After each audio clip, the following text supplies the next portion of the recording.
ನಾವು ಮನುಷ್ಯರಂದ ಮೇಲೆ ಜೀವನದಲ್ಲಿ ಸೋಲುವುದು ಗೆಲ್ಲುವುದು ಸರ್ವೇ ಸಾಮಾನ್ಯ. ಹಾಗೆ ನಾವು ಸೋತಾಗ ಯಾವತ್ತೂ ಕುಗ್ಗಬಾರದು, ಅದೇ ಗೆದ್ದಾಗ ಯಾವತ್ತೂ ಹಿಗ್ಗಬಾರದು.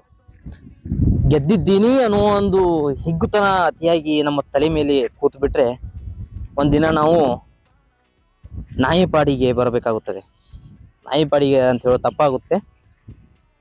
ಒಂದು ಚಪ್ಪಲಿ ಸಮಾನವಾಗಿ ಕಾಣುವಂತ ಪರಿಸ್ಥಿತಿ ಎದುರಾಗೋದು ತುಂಬಾನೇ ಇರುತ್ತೆ.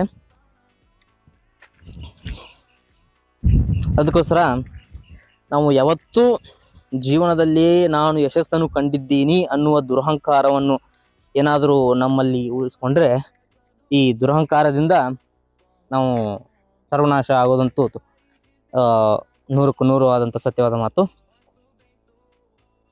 ಅದಕ್ಕೋಸ್ಕರ ಅದೇ ರೀತಿ ನಾವು ಜೀವನದಲ್ಲಿ ಸೋತಾಗ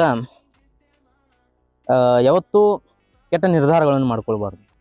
ಕೆಟ್ಟ ನಿರ್ಧಾರಗಳು ಅಂತಂದರೆ, ನಾನು ಇವತ್ತು ಸೋತಿದ್ದೀನಿ, ನನಗೆ ಮುಂದೆ ಏನೂ ಮಾಡಲು ಆಗುವುದಿಲ್ಲ, ಯಾವುದೇ ಕಾರಣಕ್ಕೂ ನಾನು ಮೇಲೆ ಬರುವುದಿಲ್ಲ, ಹಿಂದಿನ ಜೀವನ ನನಗೆ ಮತ್ತೆ ಸಿಗುವುದಿಲ್ಲ ಅನ್ನೋ ಒಂದು ಮನೋಭಾವವನ್ನು ಮನಸ್ಥಿತಿಯನ್ನು ಇಟ್ಟುಕೊಂಡ್ರೆ ನಾವು ಯಾವತ್ತೂ ಜೀವನದಲ್ಲಿ ಮತ್ತೆ ಮುಂದೆ ಬರೋದಿಲ್ಲ.